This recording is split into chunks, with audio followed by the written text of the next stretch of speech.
صلى الله على محمد صلى الله عليه وسلم صلى الله على محمد صلى الله عليه وسلم صلى الله على محمد صلى الله عليه وسلم.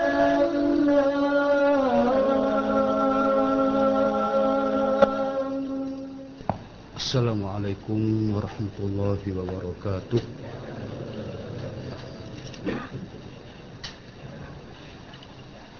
Alhamdulillah, wassalatu wassalamu ala habibillah Muhammad bin Abdullah wa ala alihi wa ashabihi wa man tabi'ahu wa nasarahu wa wala.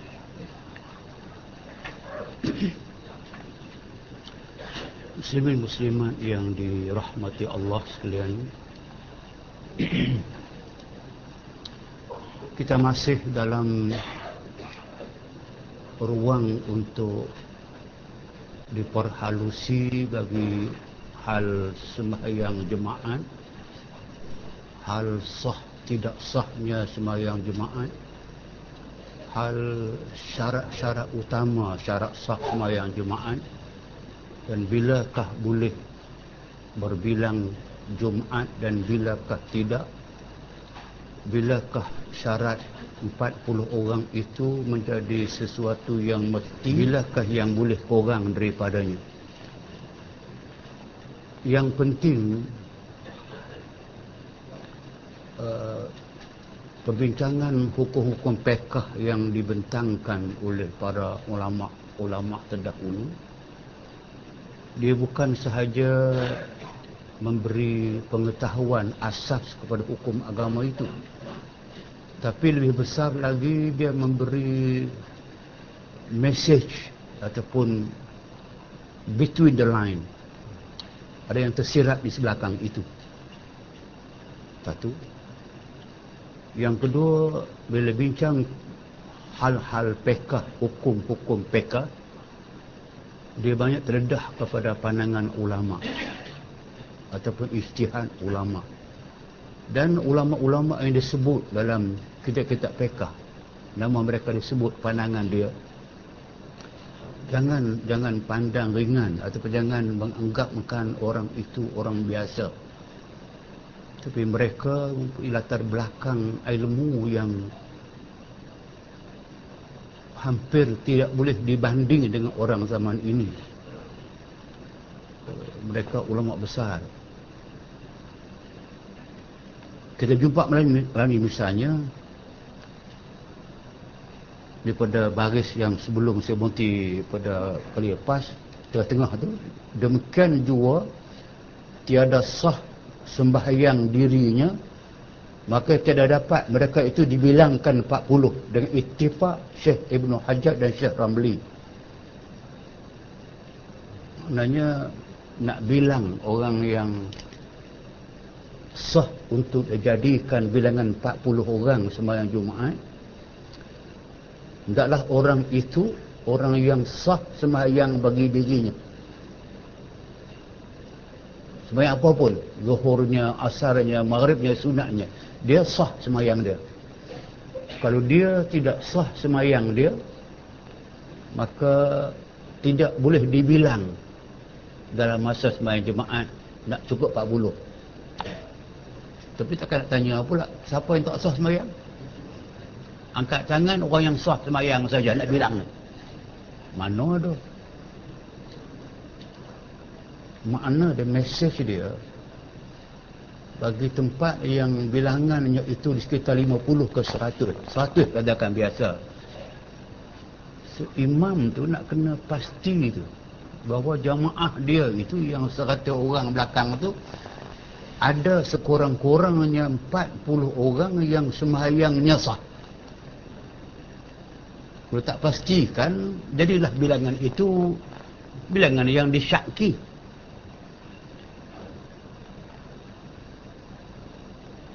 Saya takut ni. Sebabnya dulu mungkin tak apa, sekarang takut. Sebab kalau kita halusi balik yang mesej ini ni, maknanya bukan orang itu, bukan kita saja makmum yang kita kena pastikan sembahyang kita sah, tapi orang bilang kita kena imam. Bukan imam saja, yang atas daripada imam. Sampai kepada yang tanggungjawab bukan hal-hal keagamaan. Lebih senang jabatan agama. Lebih khusus itu ketua pengarah jabatan agama. Atas sikit yang melantik dia, menteri besar. Sikit dia kata raja. Ini lain ni yang kita tengok ni. Sebab ulil amri ni bukan senang, bukannya apa ambil mudah begitu, dia amanah. Sebab kalau sampai ke peringkat ni kita baca kitab ni dah kena bilang sungguh. Malah kalau saya sebut dah, kalau saya tengok nak halusi balik tu, kita bimbang. Kalau sebahagian besar daripada orang awam tidak sah Fatihah dia, saya kalau tidak sah Fatihah dia, maka saya rasa tidak sah at-tahiyyat dia. Sebab tahiyat dia jangan dengar orang baca, dia nak baca Fatihah selalu. Kalau at-tahiyyah orang tidak pernah baca. Kalau dia silap baca, maka silap tahiyat. Silap tahiyat, silap rukun. Tahiyat rukun, tahiyat akhir rukun. Tak sah tahiyat, tak sah sembahyang. Kalau itu nanti sampai, kalau sampai nanti satu masjid sampai tidak ada 40 orang yang benar-benar sah sembahyang dia, maka tak sah Jumaat. Tak sah Jumaat, macam tak sembahyang Jumaat. 3 kali sembahyang Jumaat tidak sah, sama dengan tak sembahyang. Lepas tu khatamallahu ala qalbih, Allah khatam hatinya. Kita jumpa kemudian. Ini yang kata tidak sah ni, kalau seorang itu tidak sah sembahyang bagi dia, maka tak boleh bilang salat Jumaat. Itu diittifaq, disetujui oleh Syekh Ibnu Hajar dan Syekh Ramli. Siapa Ibnu Hajar ni? Siapa Ramli? Ibnu Hajar dalam bidang agama kita ada 2 orang nama besar yang terkenal. Satu, Ibnu Hajar Al-Haytami, Haytam nama tempat. 2, Ibnu Hajar Al-Asqalani, tapi orang sebut awal saja Ibnu Hajar. So, Ibnu Hajar yang dalam fiqh ni Ibnu Hajar Al-Haytami, Haytam, bukan Haytham, tengok betul Haytham tak, Al-Haytami. Ini Ibnu Hajar yang orang refer dalam kes-kes fiqh mazhab Asy-Syafi'i. Adapun yang kedua, Ibnu Hajar Al-Asqalani, dia tidak dirujuk dalam fiqh, tapi dirujuk dalam hadis, dalam sejarah, dalam penulisan-penulisan, especially-nya penulisan ensiklopedia, bibliografi sahabat. Sebab Ibnu Hajar Al-Asqalani ini, dialah yang menghasilkan kitab Fathul Bari. Fathul Bari syarah kepada Sahih Bukhari. Ada 12 volume Al-Asqalani. Ibnu Hajar Al-Asqalani juga dia menghasilkan satu buku dipanggil Al-Isabah fi Tamyiz Sahabah. Maklumat yang tepat tentang sejarah sahabat. Zaman dia tu dia dapat mengumpulkan sebanyak 8,000 sahabat-sahabat besar yang diletakkan ke semuanya pengenalan diri mereka. senangkah zaman itu nak trace sahabat, sejarah dia, lahir di mana, mati di mana, guru dia siapa, buku dia apa semua. 8,000 nama sahabat dalam Al-Isabah fi Tamyiz Sahabat. Dia bukan ada library internet, telah lah, bukan ada rujukan itu. So Ibnu Hajar Al-Haytami, Al-Haytam ini orang Mesir. Dia banyak menulis, dan dialah yang buat Nihayatul Muhtaj, kitab besar dalam mazhab Syafi'i. Ada 6 juzuk tu.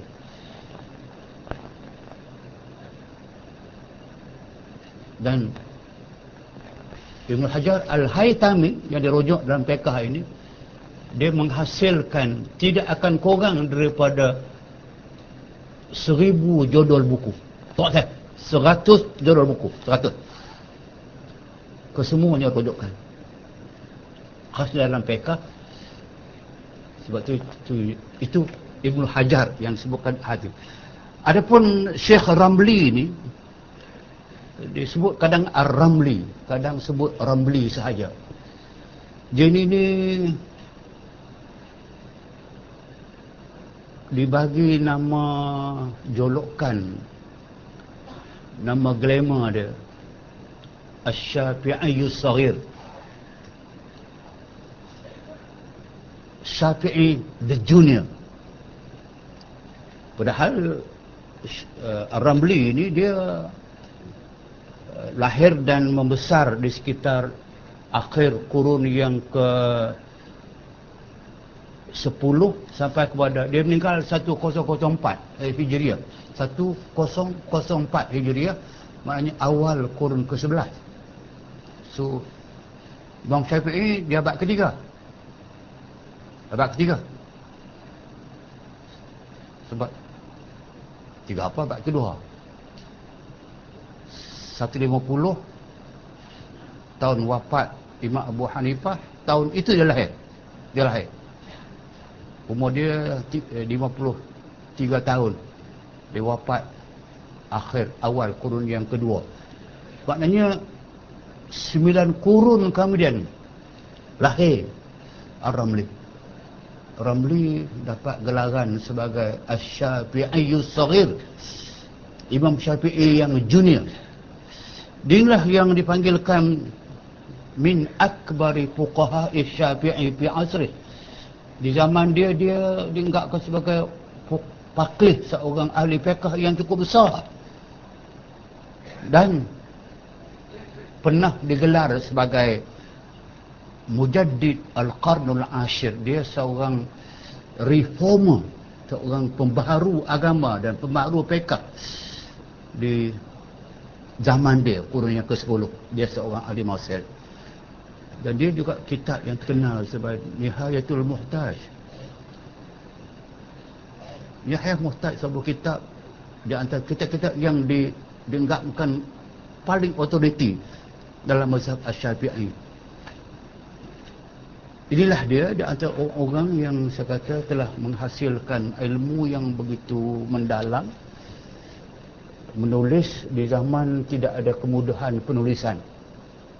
Kertas payah beli, dakwat payah beli, pen buat sendiri, tulis dalam bentuk manuskrip dan tak dicetak zaman mereka. Nak cetak pun amat payah. Kalau boleh cetak pun harga dia cukup melambung. Tapi mereka menghasilkan kitab, itulah saya kata sampai 100 buah kitab yang penuh dengan ilmu yang cukup otoriti. Itu bila kita cakap pasal ittifaq Syekh Ibn Hajar dan Syekh Ramli, dua tokoh penting fiqh ini, telah setuju mengatakan bahawasanya mana-mana orang yang tidak sah sembahyang dia, maka tidak boleh dibilang dalam sembahyang. Orang tu tak boleh pakai, tak terpakai, sampai bilang pun tak boleh masuk. Tak ada kelas parea.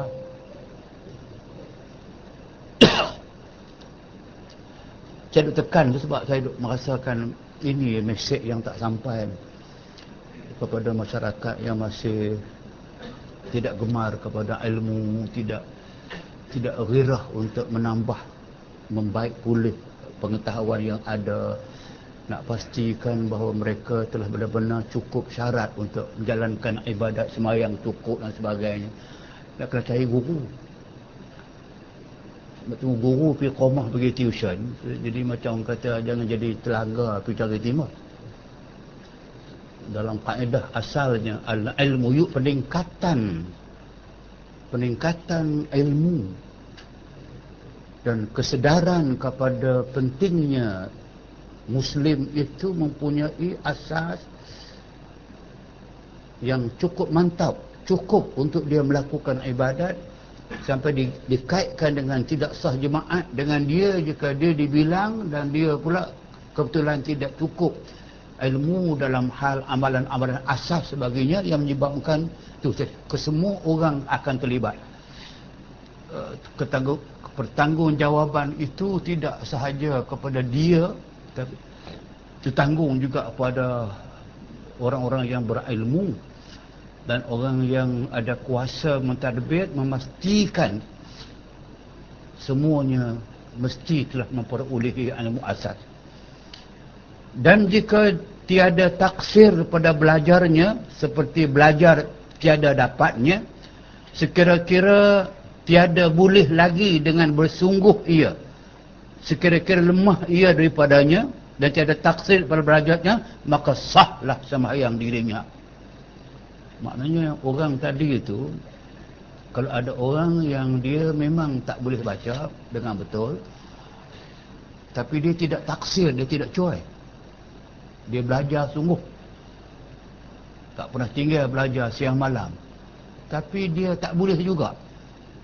Macam orang yang tak boleh sebut dah, orang tak boleh sebut zal, dia tak boleh, lidah dia tak tahu. Macam wa dzakara asma rabbih wa jakara, dia jenis tu. Bukan Jawa lah, orang lain apa kata Jawa. Dia tak boleh baca siratal ladzina an'amta, siratal ladzina an'amta alaihim, siratal ladzina, tak siratal ladzi, siratal ladzi. 4 bulan tak boleh ubah juga.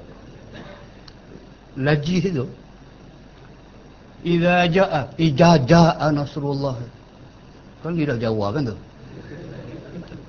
Makna dia, kalau orang yang macam tu dia tahu dia tak boleh berubah, ajak macam mana dia sungguh-sungguh tak boleh, sekiranya lemah ia daripadanya, tak larat dah, tiada taksir, dia tidak cuai, dia belajar, barulah sah sembahyang dirinya.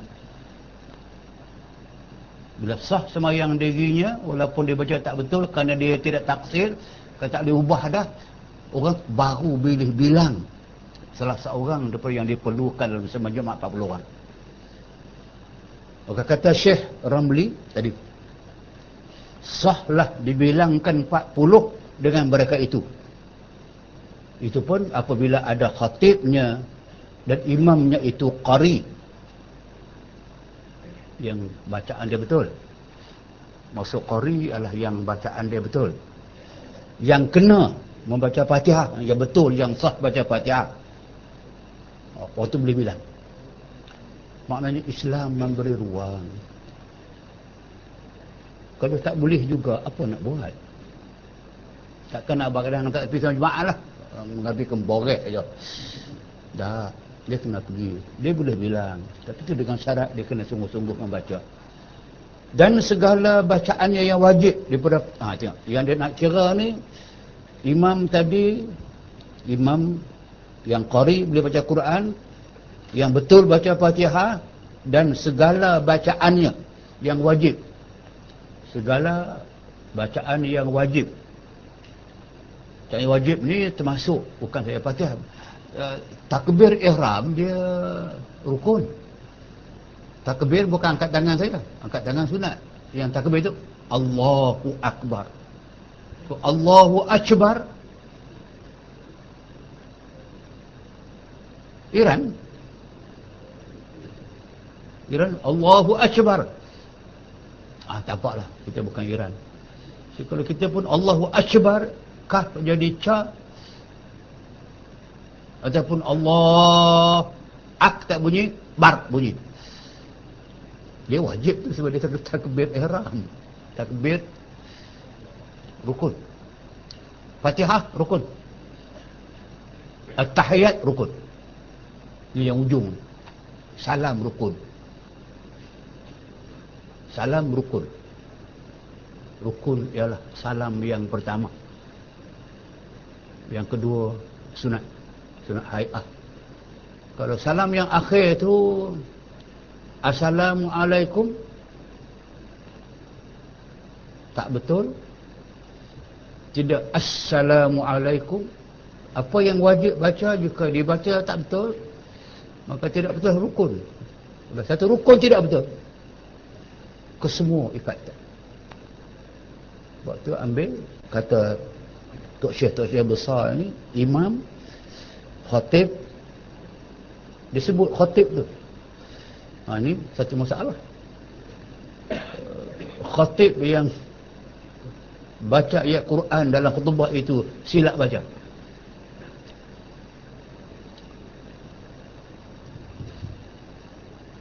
Saya baru ni di satu tempat saya pergi baca khutbah. Lepas tu pergi makan. Lepas tu datang imam tu datang kat saya, minta satu doa. Tak apa, kita ada pen, ada. Kelas tu. Okey, kita baca, kita baca. Bila saya baca satu doa pendek untuk dia tulis. Tak tulis senang. Tak tulis senang. Saya tak tulis lah. Lagi senang. Kalau saya tulis, nanti Pak Imam tak boleh baca, Pak Imam tak boleh baca. Pak Imam tulis sendiri, Pak Imam boleh baca sendiri. Akhir berkata, tidak boleh tulis.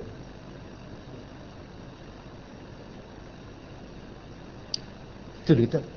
Apabila ada khatib, kalau khatib yang Jumaat itu, yang syarat sah Jumaat, mesti diantaranya baca 2 khutbah.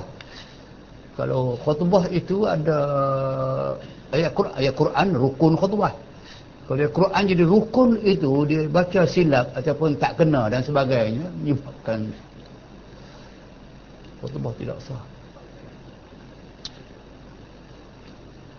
Dengar tu macam pakai kecut perut lah. Oh, susah.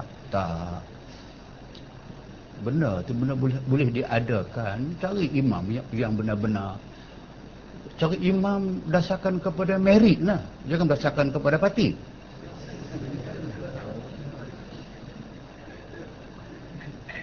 Pula ya tak? Be serious. Agama mesti diutamakan merit. Apa dia merit? Kebolehan individu. Regardless dia daripada kelompok mana.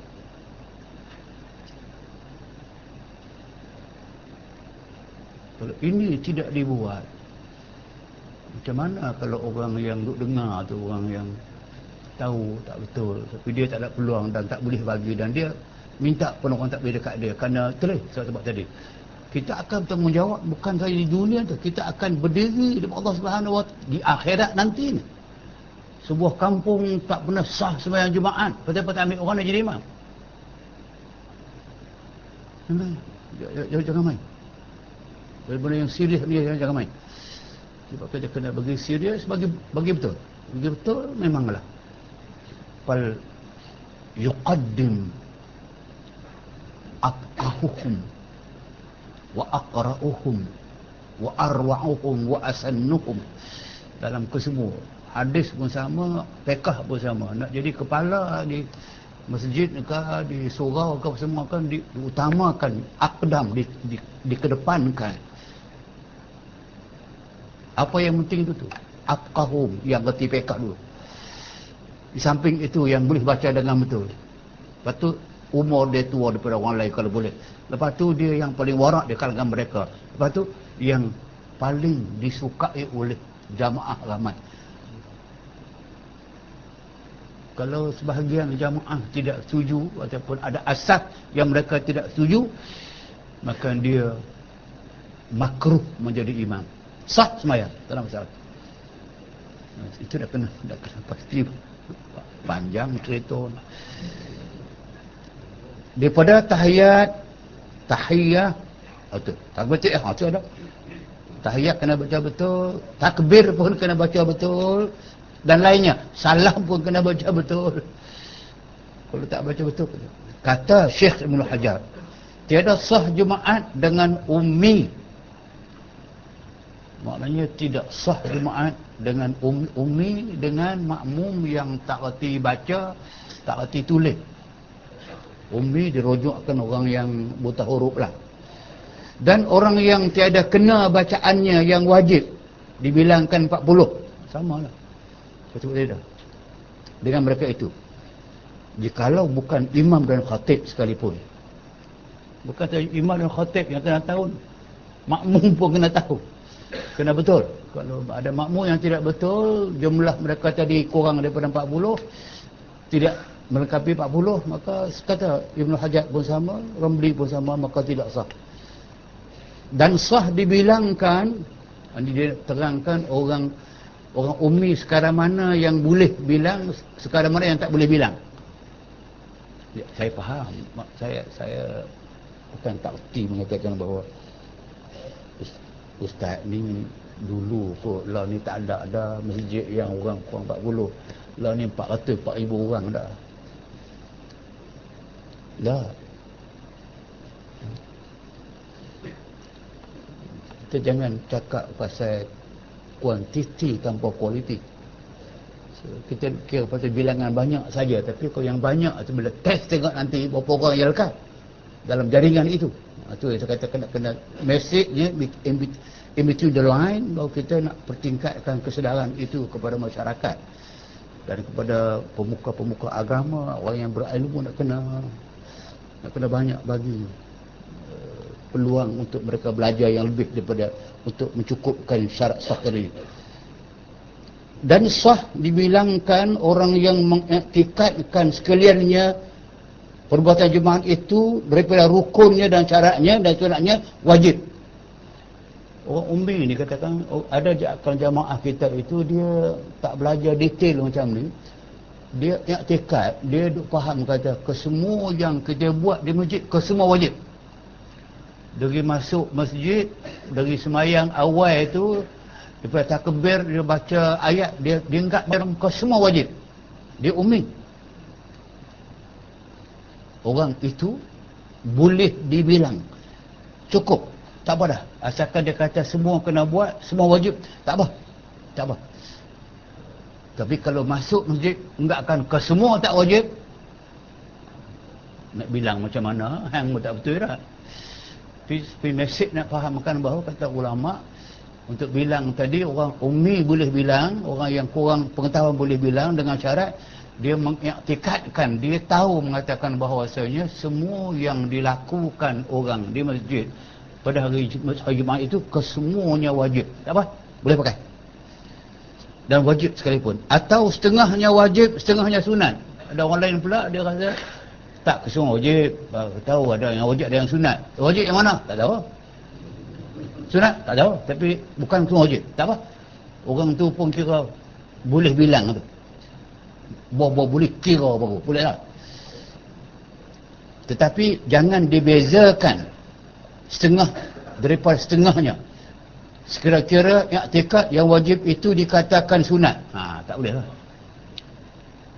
Sekadar dia rambang sahaja, dia kata kesemua yang dibuat di hari Jumaat wajib, boleh terima. Tak apa.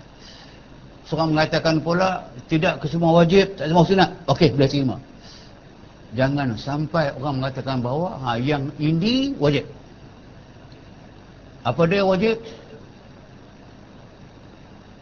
Yang bila duk baca innallaha wa malaikatahu yusalluna 'alan nabi ya ayyuhalladzina amanu sallu 'alaihi wa sallimu taslima, sebelum imam naik mimbar. Kalau ada orang mengatakan yang itu wajib dibaca, kalau ada orang tak baca, aku rasa tak sah sembahyang. Mana ada wajib yang tu?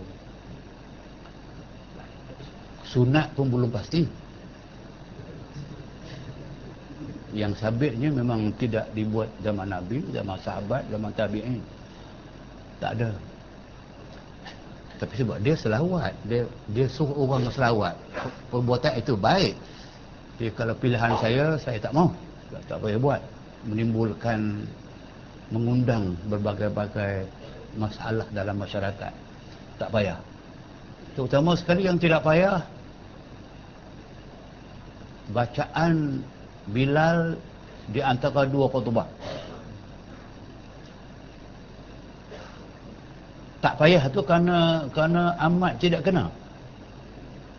Sebab tempat itu, tempat yang di antara dua khutbah itu ialah tempat orang meminta doa kepada Allah Subhanahu wa taala.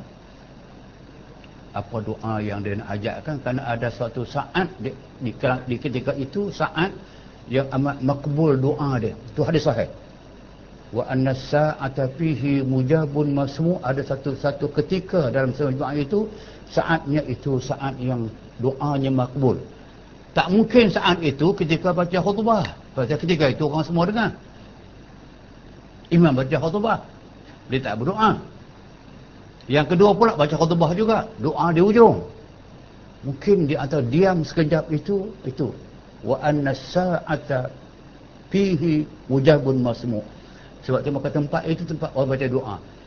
Bila orang baca doa, Tok Bilal tu pula baca Allahumma salli ala Muhammad, Allahumma salli ala Muhammad. Itu selawat, bukan tempat selawat. Selawat kalau doa pun untuk diri dia, orang awam ni, baik didiamkan. Baik diamkan. Baik orang bagi doa. Jangan ada orang yang iktikad pada ketika itu, baca itu adalah wajib. Kalau orang buat demikian, maka dia tak boleh dibilang dalam mencukupkan 40 orang semua Jumaat. Jangan dibezakan setengah daripada setengahnya. Sekarang i'tikad yang wajib itu dikatakan sunat. Dengan ittifaq dua syekh tadi, Ramli bin Hajar setuju. Sama-sama mengatakan bahawa tak boleh. Maka manakala dia peroleh segala syarat Jumaat, maka sahlah Jumaatnya. Kena cukup syarat baru sah Jumaat.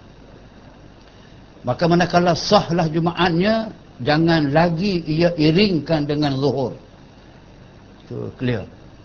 Semua kita faham.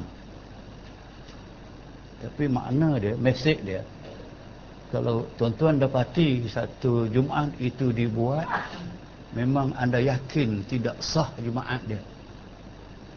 Jumaat imam yang semayang, orang yang tinggi ilmu pengetahuan dia semayang pada hari itu, dia dapati bahawa Jumaat itu tidak sah pada diri dia, maka dia wajib menunaikan semayang zuhur. Wajib. Kalau dia tahu sah, tak ada cacat, maka tidak boleh semayang Jumaat. Bukan tak boleh semayang itu maknanya tak sunat, dia haram semayang. Kerana dua fardu dalam satu waktu itu tidak sabit dalam mana-mana hujah. Tidak boleh berulang dalam konteks seorang diri lah. Dalam konteks jemaah ni dah jemaah dah. Ini dia kata. Manakala sahlah Jumaatnya, jangan lagi ia iringkan dengan zuhur. Kemudian daripadanya. Dan tiada dituntut lagi sembahyang zuhur. Kerana Jumaat itu ganti zuhur. Maka tiada dituntut, tak wajib. Dalam satu waktu dua fardu. Itu pegang yang mula-mula tu. Tidak dituntut dalam satu waktu dua fardu.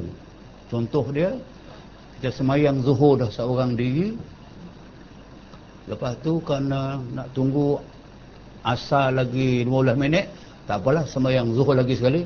Pasal apa? Saya. Dia tak boleh. Dia tak boleh. Bagi semayang biasa, hanya dibolehkan kalau semayang tadi seorang diri, kemudian berjumpa dengan jamaah yang ramai, itu boleh. Sebab pahalanya berganda. Tapi kalau dah semayang dah jamaah, lepas tu ulang seorang diri pula, itu kacau. Itu yang tidak boleh. Bukan lagi tidak boleh, tak akan jumpa dia. Sampai diharamkan. Tetapi haram itu, tetapi haram perbuatannya sampai kepada haram. So ibadat kalau tidak kena, bukan tidak dapat pahala, tidak dapat dosa. Sebab tu poin besar aja, tidak boleh berulang dua kewajipan agama, dua fardu dalam satu waktu semayang fardu. Okey. Tiada dapat pahalanya tapi berdosa. Ya, kerana tiada dikerjanya yang demikian itu pada zaman Nabi SAW, pada zaman segala khulafa' Rasyidin, orang yang mutaqaddimin, orang yang dahulu, dan mutaakhirin, orang kemudian pun tak nak buat. Tak nak buat kojol tu. Dan orang yang mempunyai ilmu, semua tak pernah buat. Dia tak pernah buat, maka jangan buat. Dan tiada pula satu negeri yang muktabar seperti Mekah dan Madinah. So negeri, perkataan negeri dalam kitab ini saya tengok balik semua, negeri ini dia rujukkan kepada daerah. Kalau negeri, sebuah negeri memanglah berulang beberapa kata jemaat. Kalau negeri Selangor ni di Bandar Bawah Bangi sahaja pun beberapa kali jemaat. Kurang-kurangnya 3. Masjid Jami', kita sini Anur, dan tempat sana lagi tempat 3. Kalau di sebelah jalan sana, di jalan raya, sebelah kiri itu Masjid Salihin, masjid besar yang di Terah Jenang. Sebelah jalan tu ada masjid yang berbuka tu. So berbilang-bilang Jumaat. Kalau tidak boleh berbilang Jumaat dalam sebuah negeri, mereka semua negeri kena sembahyang tempat saja. Itu saya katakan tadi bahawa terjemah negeri ini kena faham, kena baca dengan perkataan qaryah. Okey. Tiada pula satu negeri yang muktabar, satu daerah, satu qaryah yang muktabar seperti Mekah dan Madinah. Dia kata begitu, tapi kalau anda pergi ke Mekah, ada Masjid Haram. Kalau anda tinggal di Gaza, di sebelah apa nama ni, Gaza Ma'la tu, ada Masjid Kucing tu. Masjid Kucing tepi jalan. Masjid Kucing itu dengan Masjid Mekah tu dalam jarak 300 meter. Ada masjid, dan dia buat jemaat. Hari Jumaat dia buat jemaat. Yang sebelah Subaikah pun ada sebuah masjid. Atas sikit dia buat jemaat. Tak apalah, tapi maknanya pada idea kasarnya bahawa satu qaryah tidak boleh berbilang Jumaat, tak boleh berbilang qaryah, tak boleh berbilang masjid dalam satu qaryah. Tapi itu adalah pendapat yang muktabar pada zaman dahulu, zaman Syekh Ramli, Syekh Ibn Hajar ini. Zaman kita perlu sangat kepada penyatuan ummah. Bukan sekarang tak perlu. Dipakai itu, dipatua, ijtihad. Tapi bagi zaman ini, zaman kita ni, berbilang Jumaat bagi satu qaryah pada 3 mazhab yang terkenal, Hanafi, Maliki, Hanbali, mereka boleh, tak ada masalah. Belaga punggung masjid pun boleh, semua boleh. Tapi kita dalam ijtihad, ulama-ulama muktabar mazhab Syafi'i, khasnya Ibn Hajar dan Syekh Ar-Ramli ini, mereka amat tidak membenarkan kita berbilang masjid, berbilang Jumaat dalam satu qaryah. Itu ideanya. Tapi ini saya katakan zaman dia sekarang dah berubah. Hatta kita mazhab Syafi'i pun kita dah buat fatwa. Maslahatnya nampak sangat. Apa ada maslahat? Katakan dalam sebuah kilang ada pekerja 1000 orang. Dengan masjid yang ada katakan sampai kepada 5 kilometer. Masjid yang ada tu pun orang dah penuh dah. Kalau 1000 orang kilang pergi semayang situ pula, semua pergi pula, tak boleh masuk, tak selesa, ataupun mereka tidak pergi langsung pandai muka. Maka bermaslahat pada ketika itu, walaupun dalam satu qaryah dibolehkan kepada factory itu membuat jemaat. Dengan lain bahasa, dalam konteks apply hukum, macam di Kuala Lumpur banyak bangunan-bangunan pencakar langit. Katakan sebuah bangunan seperti KLCC tu. KLCC Twin Tower. Kalau dia orang nak turun semua, nak pergi jemaat, yang ada situ dekat situ Masjid Tabung Haji, lepas tu Masjid Shah Alam, Masjid Alam Shah, lepas tu Masjid Kampung Baru, Masjid Hospital. Jadi semua dah penuh. Bila sudah penuh, orang ambil jalan mudah. Dia hari Jumaat, dia tak pergi ke mana-mana, tidur dalam bilik. Lebih bermaslahat jika bawahnya sesuai dan sebagainya, atau ada satu floor yang sesuai, buat Jumaat situ. Twin Tower, tempat tak ada yang selesa untuk kesemua tackle. Tapi satu tower boleh satu masjid, satu Jumaat. The second tower walaupun dekat sangat, boleh satu masjid. Atas kepentingan. Boleh. Pasal tempat sudah begitu sempit. Berjalan sekarang, orang dulu pergi jalan kaki, dia parking kereta dia tambat. Kereta dia Jaguar dia tambat. Kereta kita kena parking nak space besar. Space masalah. Maksud saya katakan itu perubahan waktu, masa yang perlu perubahan hukum, kerana dia di bawah tajuk hukum fiqh berdasarkan kepada ijtihad ulama, apa yang bermaslahat di zaman dia. Dan maslahat zaman kita, saya kata sebut tadi, bahawa sebenarnya boleh disamakan semua pendapat-pendapat fiqh, berbilang qaryah, berbilang masjid dalam sebuah qaryah dibolehkan, jangan dengan syarat jangan menimbulkan itu sebagai satu di perpecahan umat. Okey. Tempat ada pada negerinya beberapa mazhab, dia refer kepada yang sebut Mesir tadi ini. Di Mesir negerinya ada beberapa mazhab ahlinya, ada Syafi'i dan Hanafi dan Maliki. Lagi pula sangat banyak makhluk. Itu dia. Bahasa makhluk tu tak refer manusia saja. Semut maksud makhluk. Sepatutnya banyak orang. Sekira-kira tiada dapat dihimpun satu tempat. Memanglah Mesir, tuan-tuan pernah pergi Masjid Al-Azhar tu yang besar, yang ulung. Masjid Al-Azhar, Masjid Al-Azhar itulah asalnya masjid yang orang bersembahyang dan mengaji dalam dia. Dulu zaman kerajaan Fatimiyah 1300 tahun yang silam, situlah permulanya masjid, orang mengaji.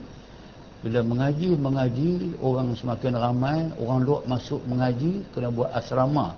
Dia panggil ruwaq. Ruwaq itu bilik-bilik asrama. Situlah asasnya tertubuh Universiti Al-Azhar. Okey. Lepas dia menjadi tumpuan orang, sama ada orang pelancong, orang Mesir, orang duduk kawasan itu penuh sangat dah, tak muat. Dia buat masjid yang kedua, nama Masjid Husain. Masjid Husain dengan Masjid Azhar tu tak sampai 100 meter. Tak sampai. Dua masjid 1 meter beza. Tapi kedua-duanya besar. Betul? Boleh lah kena orang ramai. Sekiranya tidak dapat berhimpun satu tempat tak boleh, dua tempat tak boleh, tiga tempat tak boleh, maka ramai. Maka pada mazhab Imam Abu Hanifah sah berbilang Jumaat pada satu qaryah. Syekh tu satu, negara itu negeri. Bukan satu negeri, itu qaryah. Negeri boleh, tak ada masalah. Dan satu dusun. Tengok. Dusun doyan. Dusun kampung lah. Tapi gunakan perkataan dusun. Dan jikalau ketiak dan sesak sekalipun, dalam mazhab Hanafi dia tak kisah, bukan orang penuh, orang tak penuh. Dia boleh. Masjid ni 3 orang, masjid ni 3 orang boleh. Dia laku hukum lah, tapi tak akan berlaku demikian. Tapi maknanya saya nak fahamkan lagi sekali, ilmu lah, pengetahuan. Mazhab Syafi'i tidak boleh berbilang Jumaat pada satu qaryah. Mazhab lain, khasnya mazhab Hanafi, dia boleh berbilang-bilang Jumaat pada hari Jumaat dalam satu qaryah. Satu dusun, satu kampung pun boleh berbilang Jumaat. Orang tak sesak pun tidak apa. Kerana mereka tidak letakkan satu syarat mesti satu qaryah, satu kampung. Tak apa. Sekarang senang kalau sudah ini satu daripada kemudahan. Kalau kita balik pada beradablah, kita ni amatur, kita ilmu kita sangkut-sangkut, ingatan kita tidak begitu nak mendahului, nak menolak pandangan orang dahulu tu. Orang dulu dengan syakhsiah dia, dengan ilmu, dengan ingatan dia, ya Allah. Sebab tu kita menghormati pandangan ulama mazhab Syafi'i tu. Dia berpegang begitu. Jadi pegangan memang tak boleh. Selagi tidak ada maslahat untuk membuat berbilang-bilangnya masjid, berbilang-bilangnya Jumaat, tidak ada maslahat, jangan buat. Kalau ada masalah tadi, sampai orang tak sembahyang sebagainya, maka boleh berbilang-bilang. Tidaklah ia orang okey. Maka terkata itu berkehendaklah oleh orang yang mazhab Syafi'i mengulangi sembahyang zuhur kemudian daripada sembahyang Jumaat. Yang ni ada masalah. Kalau kita mazhab Syafi'i dan kita berpegang dengan ulama muktabar kita, tidak boleh berbilang Jumaat. Kenapa tak boleh? Sebab kalau berbilang Jumaat, kedua-dua tak sah. Bila kita terlibat dengan semayang ketika itu, maka kita kena semayang Jumaat. Saya ulang balik ini point. Mazhab Syafi'i dia bukan saja tak boleh, bukan saja makruh. Ya. Kalau berbilang Jumaat dalam satu qaryah, kedua-dua tidak sah. Melainkan kalau nyata satu buat dulu, satu buat kemudian. Tapi tetap tidak sah. Cuma orang yang awal itu ikhtiyat kepada dia, tak wajib kepada dia, dia boleh sembahyang zuhur. Tapi orang yang buat kemudian itu sah dah. Jemaah dia pun tidak sah, dia wajib ulang dengan sembahyang zuhur. Sekarang berlaku, kita orang Syafi'i ini pergi ke Mesir. Pergi ke negeri yang mengamalkan mazhab Hanafi, Maliki ataupun Hambali. Tengok-tengok ni mereka buat Jumaat 2-3 Jumaat dalam satu kawasan, satu dusun. Kebetulan pula Jumaat ni orang buat sama. Masuk waktu pukul zuhur pukul 1:20 ke semua masjid azan sama. Bila masjid azan ke sama, khutbah sama. Salat pun lebih kurang sama. Kalau kesemua buat sama, pada kita Syafi'i, kesemua tidak sah. Tapi Jumaat kena sembahyang juga.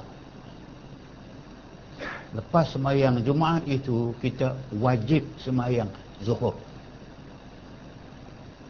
Pasal kesemua tak sah. Sebab tu duduk ulang, kata jangan berbilang itu pada kita lah. Kalau kita pergi kepada orang yang buat tadi itu, yang buat 3 Jumaat, 4 Jumaat, satu tempat, sembahyang sama mereka, pada ketika itu kita lepas daripada sembahyang zuhur itu, sembahyang Jumaat itu, kerana kita tahu dah dia tidak sah, ini dikatakan bahawa maka orang yang mazhab Syafi'i mengulangi sembahyang zuhur kemudian daripada sembahyang Jumaat. Sebab apa? Sebab berbilang Jumaat pada satu tempat. Saya tak kata faham tu, maknanya senang faham. Kita nak sangat supaya tidak berlaku perpecahan ummah. Dalam konteks Jumaat sebagai penyatuan, kalau berpecah dengan satu kampung 2 Jumaat dibuat, dua-dua tidak sah, maka kena sembahyang zuhur.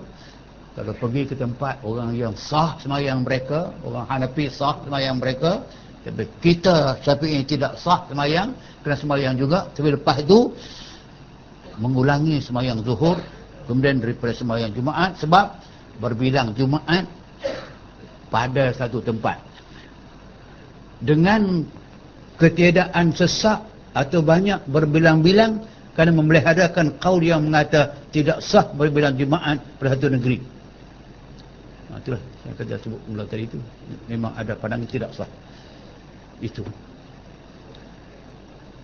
Sama ada sesak satu masjid atau tiada, maka hasilnya pada masalah jemaat yang berbilang pada satu negeri, satu qaryah atau satu dusun, tiada suri pada dua perkara. Ada kalanya kerana hajat sesak sangat, kerana perlu buat tempat lain sesak sangat, maka diharuskan berbilang kadar hajatnya. Sinilah peluang yang ada dalam ijtihad ulama mazhab Syafi'i. Kalau masjid yang ada itu sesak sangat, dalam penuh, di luar pun penuh, sampai ruang langsung tak ada nak semayang, itulah dia hajat, keperluan, baru boleh buat jemaat tempat lain dekat dengannya pula, kerana nak cover yang sesak. Kalau tak sesak, masih kosong dan sebagainya, maka jangan dibuat atas qaul yang muktamad. Dan maka sahlah segala jumaatnya sama yang dahulu atau yang kemudian atau yang bersama, semua sah. Tetapi sunat diiringi dengan zuhur, yang jadid taha tu baca dah jatuh tu, bukan jatah. Sunat diiringi dengan semayang zuhur yang jatuh kemudian atau bersamaan, kerana hendak memelihara qaul yang tiada mengharuskan berbilang sekali-kali, dan yang jatuh dahulunya itu haram ia iringkan zuhur. Betul ya? Kalau dua jemaat, satu dia buat awal, yang kedua buat lewat sikit, yang awal itu dia sah. Bila sah, jangan sembahyang zuhur. Yang kemudian dia tidak sah, yang itulah kena buat zuhur gantinya. Dan yang jatuh dahulunya itu haram ia iringkan zuhur kemudian daripada jemaatnya, kerana sah jemaatnya dengan tiada khilaf lagi padanya. Semua perbincangan lepas ini sama je. Jadi balik kepada saya tak mau confuse tuan-tuan dan puan sekalian, dalam konteks itu kesimpulan dia dalam masalah jemaat, memang Islam menuntut pada awalnya jamaah itu maknanya bersatu, satu kumpulan. Jamaah orang ramai dalam satu kumpulan, seperti semayang jamaah, semayang ramai satu kumpulan, berimam makan seorang, dia melambangkan suatu penyatuan. Semayang Jumaat, Jumaat makna himpun, jamaah makna banyak, Jumaah itu makna himpun. Himpun orang, kumpul orang pada hari Jumaat, semayang di masjid, satu tempat, satu imam. Karena itu jangan buat dua, tiga dan lebih. Jika buat juga dua, yang pertama saya sah, kedua tidak sah. Yang tidak sah kena buat Jumaat. Kalau dua-dua itu sama-sama, kedua-dua tak sah, pasal berbilang. Apabila tidak sah Jumaat, zuhur tidak gugur, maka wajib semayang Jumaat, semayang zuhur. Kalau sah Jumaat, tidak perlu zuhur, kerana zuhur diganti kandak dengan semayang Jumaat. Pada Jumaat cantiknya dia ada dua khutbah dan dua rakaat semayang, menggantikan semayang zuhur yang 4 rakaat. Pecah dua, maka dua rukun khutbah itu sebab kena duduk. Tengok cantik punya, bukan akal manusia lah. Mana mungkin akal begitu. Dua khutbah. Khutbah yang pertama berdiri, selesai khutbah yang pertama duduk, sekejap bangun balik, khutbah yang kedua. Dia sama dengan semayang zuhur. Rakaat yang pertama berdiri, tunduk, pokok, sujud, sambung yang kedua.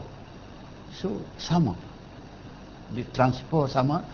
Sebab tu dua khutbah itulah yang saya katakan selalu dia rukun.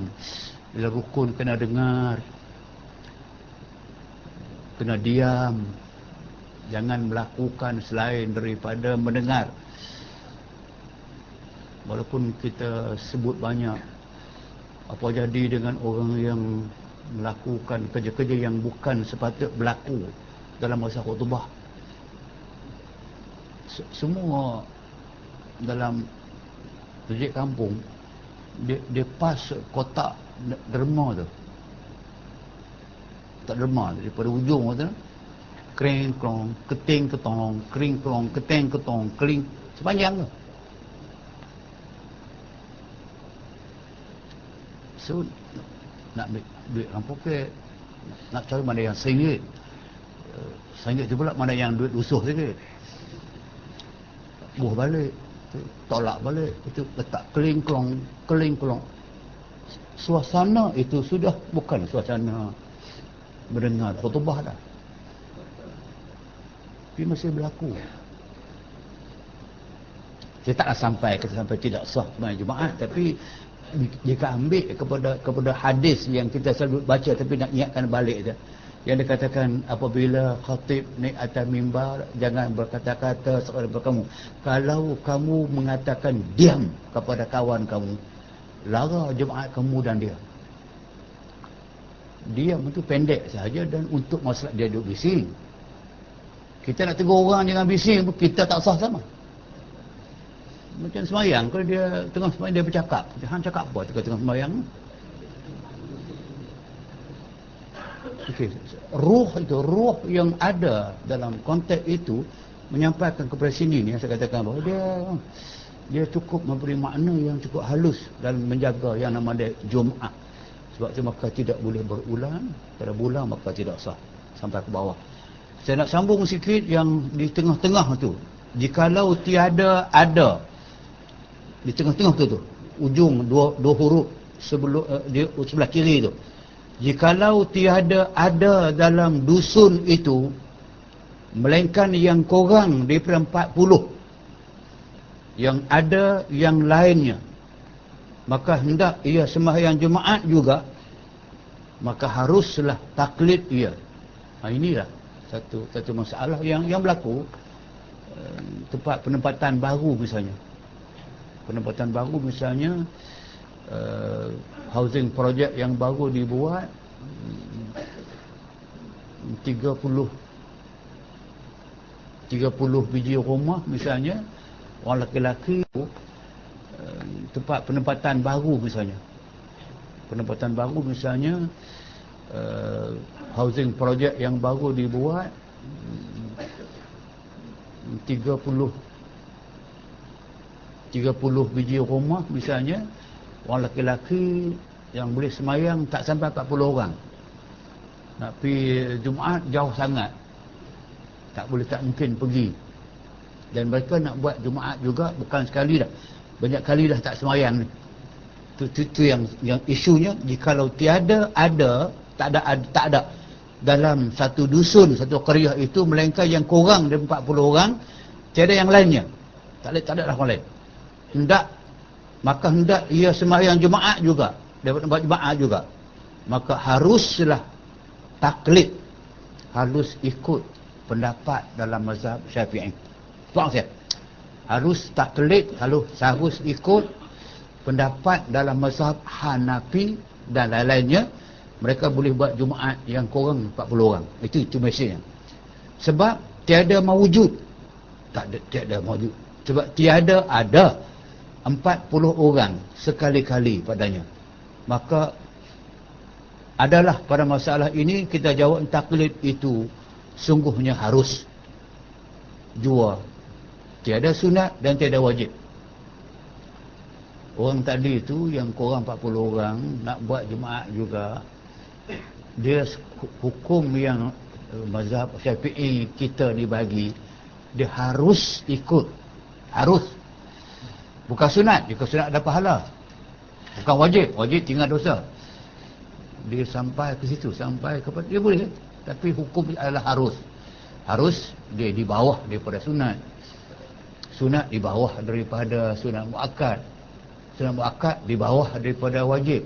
Wajib di bawah daripada fardu. Fardu yang paling atas, bawahnya wajib, disusunlah. Tapi kita macam ini fardu dengan wajib sama. Bawah daripada wajib sunat muakkad, bawah lagi adalah sunat biasa, bawah lagi itu baru dipanggil harus. Okey. Dan tidak wajib taklid. Kita tidak mewajibkan orang taklid sebab kita ada hukum dia adalah harus. Maka kita peliharakan qaul yang mengatakan tiada sah jemaatnya dengan yang kurang bilangan-bilangan daripada 40. Lagi haram mendirikan terlebih aula, lagi terlebih afdal kita peliharakan daripada mengerjakan yang haram, daripada meliharakan qaul yang mengharuskan taklid dua, yang iaitu qaul yang dhaif. Ini semua masih dalam perbincangan hal bolehkah kita taklid. Taklid maknanya mengikut orang lain. Taklid ini asalnya dia rujuk kepada kita ikut pendapat orang dengan tidak kita ketahui hujah. Tapi orang yang kita sebut tadi orang yang autoriti yang boleh kita berpegang dengan dia. Macam saya duk jawab soalan, kadang saya tidak ada hujah. Tapi saya tahu dia tak boleh. Tak boleh lah. Kadang boleh lah. So mendengar pendapat orang, tapi orang tu orang yang boleh dibilang pendapat dia dapat diterima. Macam kita terima pendapat Ar-Ramli lah, Ibn Hajar, Al-Ghazali, ada pendapat apa nama ni Syadat Patani, orang yang ada nama dalam PK. Kita tak tahu hujah. Yang tahu pun dia kata tak boleh. Yang ni boleh. Itu istilahnya taklid. Adapun kita ikut pendapat orang, kita tahu dalil dia, tahu hujah dia, itu istilah orang panggil ittiba'. Ittiba' tabi'a yatba'u taba'an, ittiba'an, kita ikut dengan mengetahui hujah. Ada orang yang langsung tidak menerima taklid tapi menerima ittiba'. Tapi saya kata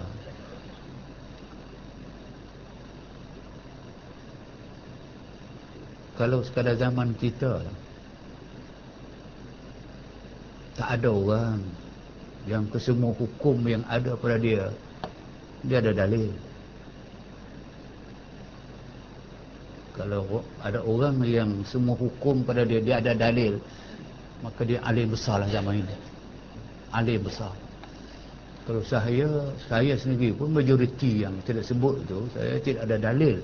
Tapi saya pernah baca hadis, pernah baca Quran, pernah baca tafsir, pernah bincang dengan ulama. Boleh tak boleh itu saya tahu. Tapi banyak yang tidak ada hujah, tak boleh keluar begitu. Balik bukan kita ada lah. Maka maknanya ittiba' itu terlalu ideal. Yang senang fahamnya ialah muqallid. Muqallid ini saya lah, kita lah, kita ikut. Macam kita baca kitab pun kita ikut je. Cuma saya duduk rendang, duduk pergi faham saya lah. Tak apalah. Tapi yang penting sekali pada kita bahawa taklid ini kalau tidak wajib, kita harus saja. Tak apalah, harus pun boleh juga. Okey. Lagi satu hujah. Orang awam,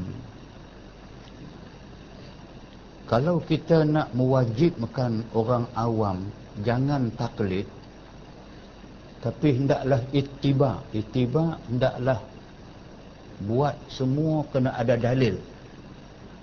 Apa dalil? Dia buat begini, ada Quran kata begini, ada hadis kata begini. Ulama kata, ulama kamu taklid tu. Okey, puannya. Kalau orang awam zaman ini nak wajibkan dia ittiba', jangan taklid, kamu kena ittiba'. Ittiba' apa dia? Kamu kena ambil hukum dengan dalil sekali. Bolehkah zaman ini nak suruh orang awam itu mengerti hukum fiqh ke semua sekali dengan dalil-dalil sekali? Saya pun tak boleh. Tuan-tuan mungkin boleh. Bila kita buat satu benda yang orang tak boleh buat, itu dipanggil taklifun ma la yutaq. Taklif la yutaq itu satu daripada larangan-larangan hukum. Jangan mewajibkan kepada orang sesuatu yang dia tak boleh buat. Contoh banyak lah. Macam contoh yang umum kita tahu. Macam cerita seorang laki-laki yang telah menyetubuhi isteri dia pada siang hari bulan Ramadan. Gelojok. Nabi kata, alaika bitahriri raqabah mu'minah. Kamu kena bayar kafarah itu dengan memerdekakan seorang hamba. Itu maknanya taklif. Dia wajib pada ketika itu buat nama dia kafarah dengan memerdekakan seorang hamba. Seorang hamba pada ketika itu dalam harga yang biasanya antara 1,000 sampai 2,000 dirham yang koman-koman punya hamba lah. So dia seorang miskin yang tidak mampu berbuat demikian. Jika diwajibkan juga atau taklifun ma la yutaq, mewajibkan, memastikan seorang itu melakukan yang tidak boleh, itu dia berlawanan dengan dipanggil usus at-tasyri'. Asas atas tasyri'. Pasal atas tasyri' ini, asas hukum-hukum agama kita diasaskan kepada 3 pokok. Satu, adamul haraj. Adamul haraj ini tidak ada suatu kewajipan agama yang menyusahkan dia. 2, qillatul taklif. Kewajipannya tidak membebankan. Tak sampai ke semua kena buat sekaligus, bahkan dia tidak boleh. Sebab itu maka saya ambil 2 mengatakan bahawa mewajibkan orang awam untuk mengetahui kesemua hukum dengan kesemua dalil sekali, dia berlawanan dengan ruh syariat. Apa yang mudah? Dalam masa kita katakan bahawa asalkan hang tahu hukum daripada seorang yang hang percaya dengan pendapat dia, hang taklid pun sudah. Suruh dia taklid pun dia tak mengaji. Dia tak pergi mengaji pun. Baca kitab pun tidak. Malah kita bagi dekat dia kitab, dia tak baca pun. Sebab saya kata bagi itu maka hukum itu berdasarkan kepada apa yang mudah sahaja yang boleh kita berikan kepada orang konteks ini. Saya nak lompat lagi sekali. Ini ada mesej. Baris yang ke-6 di bawah. 1, 2, 3, 4, 5. 6. 1, 2, 3, 4, 5, 6. Baris yang ke-6 dari bawah tu. Dan berdosa segala orang yang kuasa menyuruh mereka itu ia belajar. Dan wajib atas segala orang yang tahu mengajar mereka itu, kerana terhenti sah jemaat dengan dia. Ini mesej. Dia balik juga kepada perbincangan tadi, perbincangan orang awam kita lah yang pergi jemaat tak sah semayang bagi diri dia, atau imam yang dicuaikan, dia cuai diri dia, yang wajib pun cuai, tak latih dia cukup-cukup bagi dia boleh sah semayang jemaat diri dia, sah jemaat untuk orang lain. Kalau berlaku juga tadi ketimpangan itu, apa ada ketimpangan, orang pergi semayang jemaat, majoritinya semayang mereka tidak sah, tak sah jemaat, ataupun orang ramai sah, imam pula tak sah. Tu. Dan berdosa segala orang yang kuasa menyuruh mereka itu ia belajar. Siapa yang berkuasa suruh mereka belajar, pihak yang wajib, pihak berwajib, memang kena boleh wajibkan orang itu belajar. Wajib imam mengajar dan wajib orang akan datang. Jika tak buat demikian, maka dia dapat dosa. Sebab itu wajib. Dan wajib atas segala orang yang tahu, yang ada ilmu, dia wajib mengajar. Kalau pemerintah tidak suruh, tidak ada peraturan yang ketat mereka belajar, orang yang berilmu pula tak mau mengajar padan muka, semua berdosa. Kerana terhenti sah jemaat dengan dia. Sebab sah jemaat itu terhenti dengan orang itu boleh buat semayang dengan betul. Jika tak betul, jemaat tidak sah. Maka dosa jika tak belajar, tak mengajar. Maka wajib pula. Maka inilah setengah daripada sebesar mungkarat. Kalau tidak buat demikian, dia mungkar. Dia benda yang amat dimarahi dalam agama. Maka tiada uzur pada ketika meninggal dia.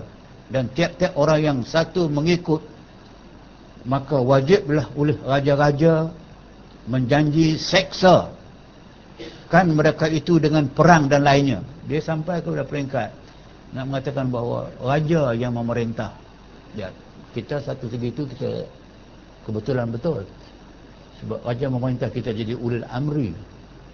Ulil amri maknanya dialah yang diberi hak untuk memerintah dan mentadbir agama. Perlembagaan bagi hak dan orang menerima. Maka dialah yang wajib.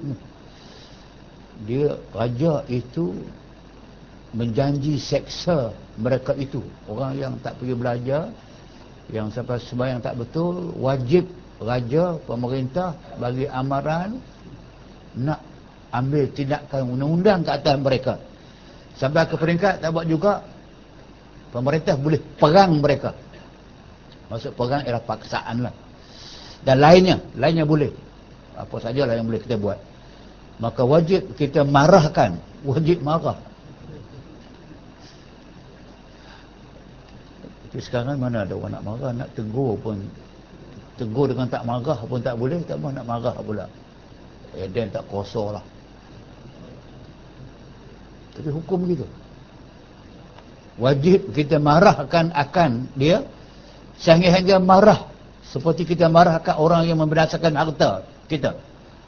Dia analogi dia tu. Kalau ada orang yang tiba-tiba datang memusnahkan harta kita, musnah pagar kita, musnah pokok kita, musnah rumah kita, pecah cermin kita, kita hot, kita marah dekat dia. Macam itulah kamu kena marah orang yang tadi. Orang yang tak mengaji, yang tak sah semayang. Tahu pasal apa? Dia nak pergi sampai ke peringkat, kalau sudah satu kampung Jumaat tidak sah, dia mengundang kemurkaan Allah.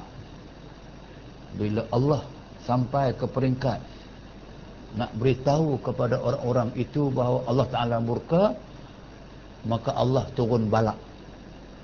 Bila balak turun, semua harta benda musnah. Kalau kota tinggi pun ayak penuh. So, kota rendah macam mana? Dan bukan sekali. Batu pahat. Dah batu kamu pahat pula.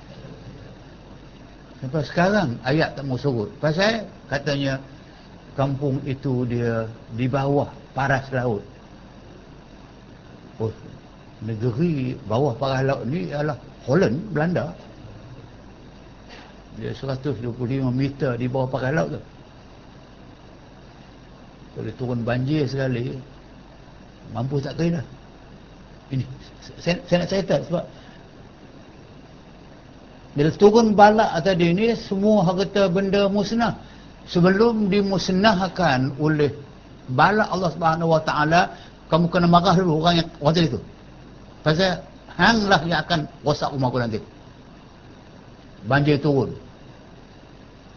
Bukan banjir saja. Segala macam musibah boleh berlaku, menyebabkan binatang-binatang mati dengan penyakit kena binatang. Dia juga balak, tapi Allah gunakan binatang sebagai peringatan kepada manusia. Dia kena kepada tanaman rosak, padi rosak, getah rosak, yang baru ni durian semua rosak. Kalau kena kepada manusia, manusia kena penyakit yang tidak ada ubat. Jadi sebelum berlaku yang inilah, maka disebut dalam kitab fiqh itu, kalau orang yang ini dia katakan dalam hadis Nabi, la ta'murunna bil ma'ruf wa la tanhaunna 'anil munkar au la yusallitannallahu bi'azabin min 'indi. Sama ada kamu laksanakan kerja mengajak orang membuat baik, kamu usaha mencegah orang jangan melakukan yang mungkar, atau kamu pilih la yusallitannallahu bi'azabin min 'indih. Kalau tidak, terimalah azab Allah Subhanahu wa taala ke atas kalian. Inilah. So, ditafsir sampai situ. Sebab tu kena marah dia macam orang membinasakan harta kita.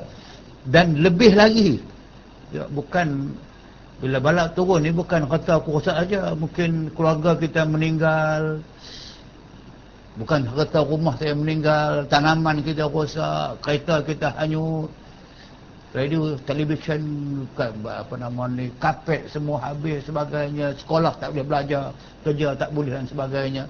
Harapkan uang ihsan. Kalau turun buat ihsan tu, dengar lama ada uang ihsan tu, dan turun pula, adakah kesemua dapat? Ataupun dapat orang yang tidak kena banjir. So, sebab banyak musibah. Sebab tu pekah dia tengok jauh itu. Maka tak kala itu wajib kita semayang zuhur jua. Kalau bila tak sah Jumaat tadi, orang tak buat sebagainya, dan zuhur jua. Sebab tiada diperoleh syarat sah Jumaat.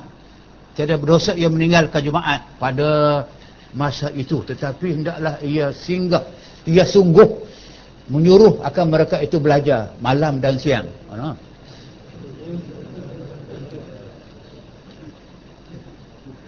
2 minggu sekali. Pun malam saja. Siang tak pernah buat. Tapi sekurang-kurangnya kita belajar. Okeylah tu.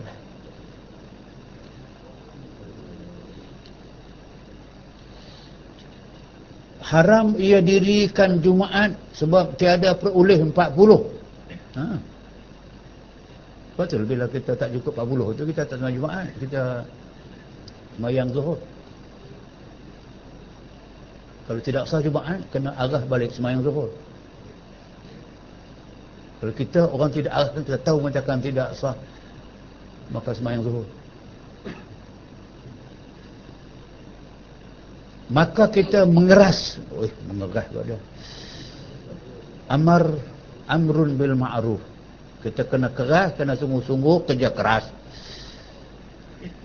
Kerja bukan sakit keras lain.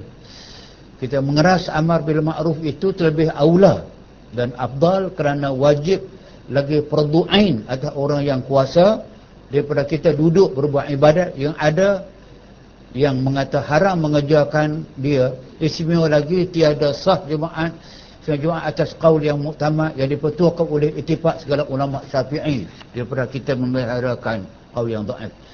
Itu yang kita sempat sampai pada malam ini. Lepas ni saya nak ada, kita habis yang teknikal ni, kita masuk kepada hal-hal umum yang ada